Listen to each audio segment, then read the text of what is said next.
Let's see the sixth problem. Fresh fruit contains 36% of water and a dry fruit contains 20% of water. How many kg of dry fruit can be obtained from 250 kg of fresh fruit? Understand the difference between fresh fruit and dry fruit here. Fresh fruit contains more water and dry fruit contains less water. Let us consider a fruit here.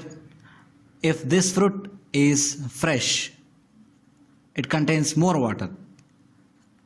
If this fruit is dry, it contains less water.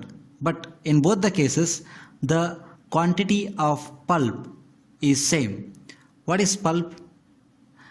Pulp is the content of the fruit except water. Pulp is content of the fruit except water. So in both the cases, the pulp is same. Only the quantity of water changes. In fresh fruit, water is more. In dry fruit, water is less. Quantity of pulp is same in both the cases. So now let us consider the problem. In this case, 36% is water in fresh fruit. It means 64% is pulp. Here 20% is water in case of dry fruit. It means 80% is pulp. This is in case of fresh and this is in case of dry. So let us assume we have x kg of fresh fruit. From x kg of fresh fruit, we can obtain y kg of dry fruit. As the quantity of pulp in both the cases remains the same, we can write 64% of x equals to 80% of y. Here they have given quantity of fresh fruit as 250 kg. So what we can write? 64 by 100 into 250 equals to 80 by 100 into y. 100 cancel. 16 4s are 16 5s are 5 1s are 5 50s are. So we get y equals to 200 kg. It means we can obtain 200 kg of dry fruit from 250 kg of fresh fruit. Let's solve the seventh question. Salary of B is 2.5 times that of A. What should be the increment in salary of B if the salary of A should become 33.33% of salary of B? Total initial salary of A and B together is rupees 49,000. See, this 33.33% is nothing but 1 by 3. Now this 2.5 is nothing but 5 by 2. It means what? B equals to 5 by 2 times A. So now let's consider the ratios. Initial ratios of A and B. Initial ratios of A and B is what? 2:5. What they have asked, what should be the increment in the salary of B? It means we are adding, let us take plus x. We are not increasing the value of A or the salary of A, so we keep it 0. Now the final ratio becomes, here you can see, if the salary of A should become 33.33% of salary of B, it means A should be equal to 1 by 3 times of B. So the ratio of A is to B is 1:3. Now 3 into 2 is 6, 1 into 5 is 5. So 6 minus 5 is equivalent to x into 1 is x minus 3 into 0 is 0. So we get 1 is equivalent to x. Now what they have given? They have given the initial salary of A and B together. Initial salary is nothing but 2 plus 5. So 2 plus 5, that is 7, is equivalent to 49,000. So it means 1 is equivalent to 7,000. Here x is equivalent to 1. So x is equal to 7,000 rupees. So the salary of B should be increased by 7,000 rupees. So which option? Option A. 6. What is the square root of difference between the original numbers?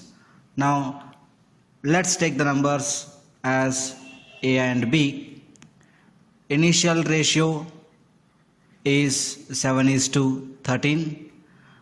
Then they have added 8 to the first number and subtracted 18 from the second number.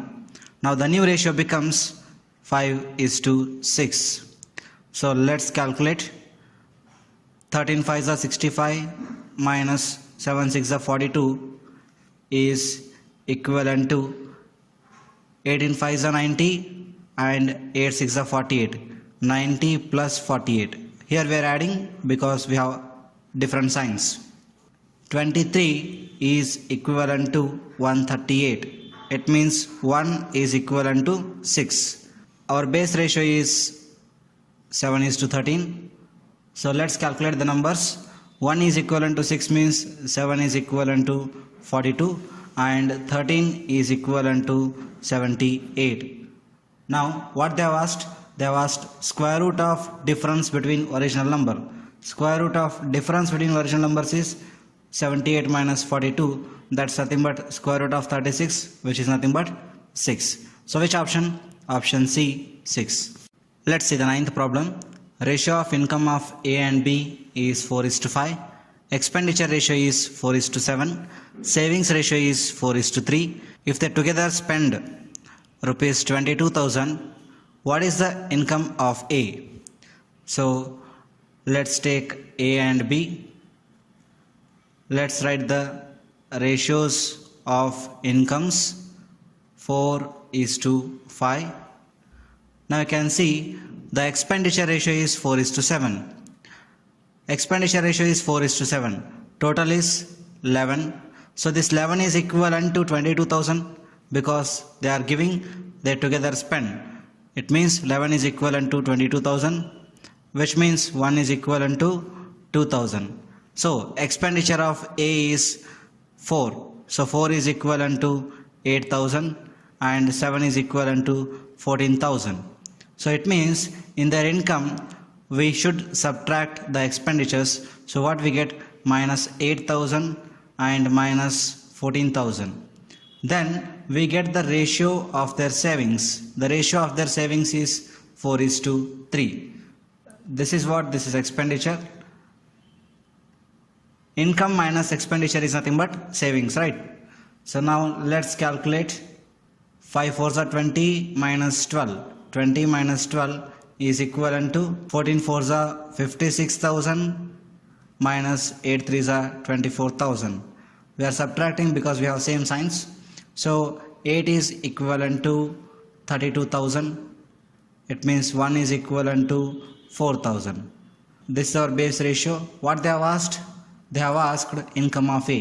1 is equivalent to 4,000. Income of A is what? 4. So 4 is equivalent to 16,000.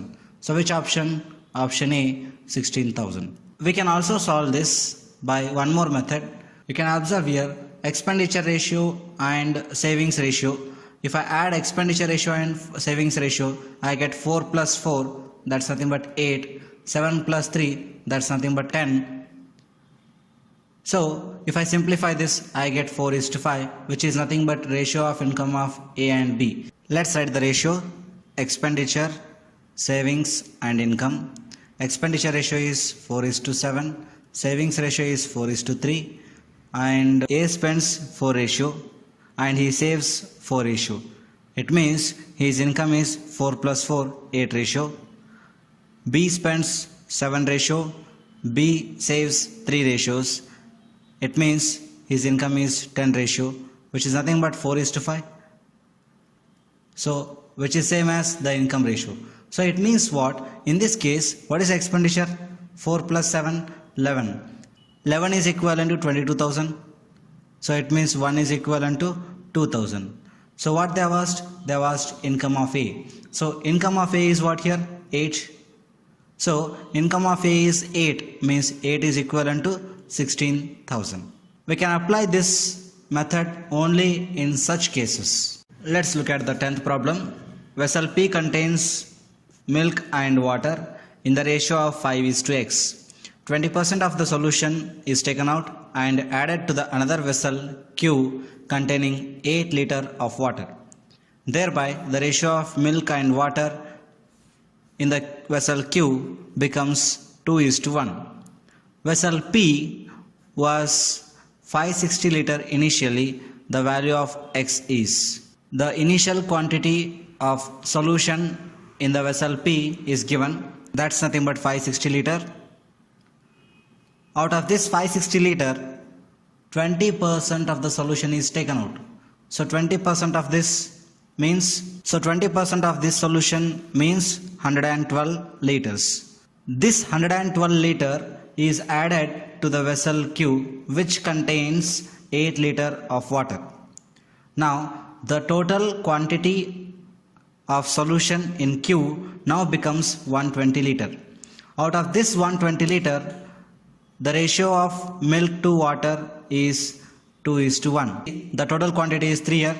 So 3 is equivalent to 120, 1 is equivalent to 40 and 2 is equivalent to 80. It means milk is 80 liter, water is 40 liter.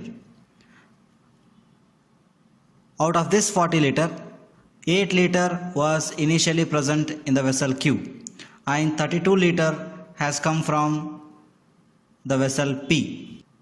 There was no milk initially in the vessel Q. It means all the milk has come from the vessel P. So now you can see the ratio of milk to water in the vessel P is nothing but 80:32. Simplified ratio is 16:2 are 16:5 are. So simplified ratio is 5:2. This is the ratio of milk to water in the initial vessel P. That ratio they have given it as 5:x. So if you compare, x is nothing but 2. So the value of x is what?